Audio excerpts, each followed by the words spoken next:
আপনারা জানেন যে ইতিমধ্যে ডিপ্লোমা ইন ইঞ্জিনিয়ারিংয়ের ভর্তি কার্যক্রম শুরু হয়েছে। যারা এসএসসি পরীক্ষায় উত্তীর্ণ হয়েছে তারা আসলে দুইটা ভাগে বিভক্ত হয়েছে। অনেকে আছে যে কারিগরি শিক্ষা ডিপ্লোমা ইন ইঞ্জিনিয়ারিং, এবং অনেকে এইচএসসি বা ইন্টারমিডিয়েটে ভর্তি হবে।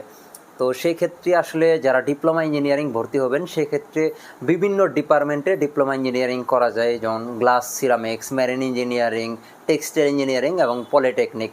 তো তার ভিতরে সবচেয়ে বড় দুইটা পার্ট, একটা হলো যে টেক্সটাইল ইঞ্জিনিয়ারিং আর একটা হচ্ছে পলিটেকনিক।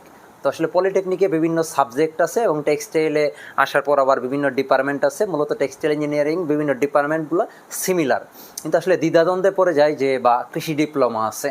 তো আসলে সবচেয়ে বড় দ্বিধাদ্বন্দ্বে পড়ে যায় যে ভাই আমি কোন ডিপার্টমেন্টে ডিপ্লোমা করব, কোন ইঞ্জিনিয়ারিং পড়াশোনা করব আমি।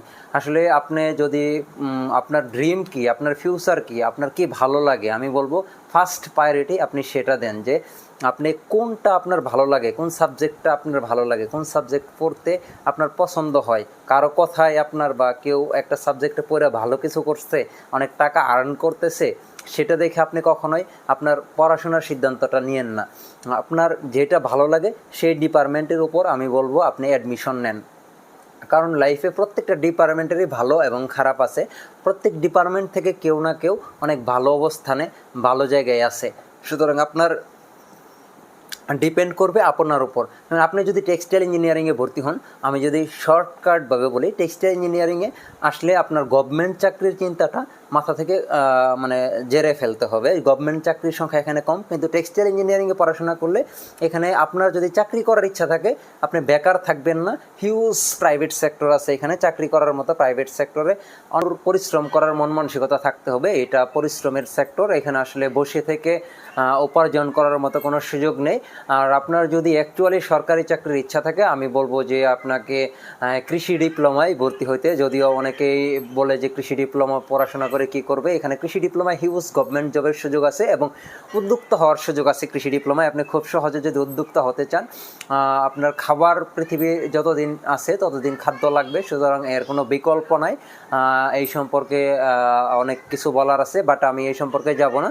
তো তাছাড়া আপনি যদি পলিটেকনিকে ভর্তি হন, যেমন জনম থেকেই চলে আসছে সিভিল ইঞ্জিনিয়ারিং, ইলেকট্রিক্যাল, এবং বর্তমান সময় উপযোগী যেটা আছে সেটা হলো সিএসসি বা কম্পিউটার সায়েন্স। এটার বর্তমান ডিজিটালাইজেশনের সাথে, যুগের সাথে তাল মিলিয়ে চলতে গেলে আপনার প্রত্যেকটা সেক্টরে আপনার এটা লাগবে। আপনি যদি কম্পিউটার ইঞ্জিনিয়ারিংয়ের স্টুডেন্ট নাও হন, আপনি টেক্সটাইল, কৃষি diploma, glass ceramics, marine engineering, আপনি যাই পড়েন না কেন, আদার চয়েস আপনাকে সিএসসি জানতে হবে, আপনাকে সিএসসি লাগবে। সুতরাং আপনার সিএসসি ইঞ্জিনিয়ারিংয়ের ভালো ডিমান্ড আছে বর্তমানে এবং ইন ফিউচার এটা থাকবে।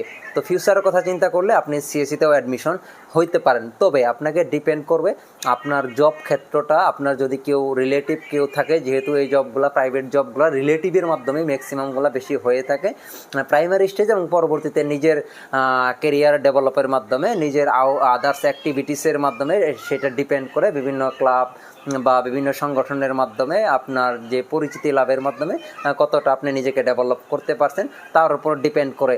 তো আপাতত আমি এতটুকু পর্যন্তই বললাম। এরপর যদি কারো কোনো প্রশ্ন থাকে অবশ্যই আমাকে কমেন্ট করবেন, আমি যথাসাধ্য উত্তর দেওয়ার চেষ্টা করব। এবং এর পরবর্তী ভিডিওতে আমি আসলে ডিসকাস করব কাদের ডিপ্লোমা ইঞ্জিনিয়ারিং পড়া উচিত এবং কাদের ইন্টারমিডিয়েট, এর পরবর্তীতে আপনার বিএসসি করা বা ইঞ্জিনিয়ারিং করা উচিত।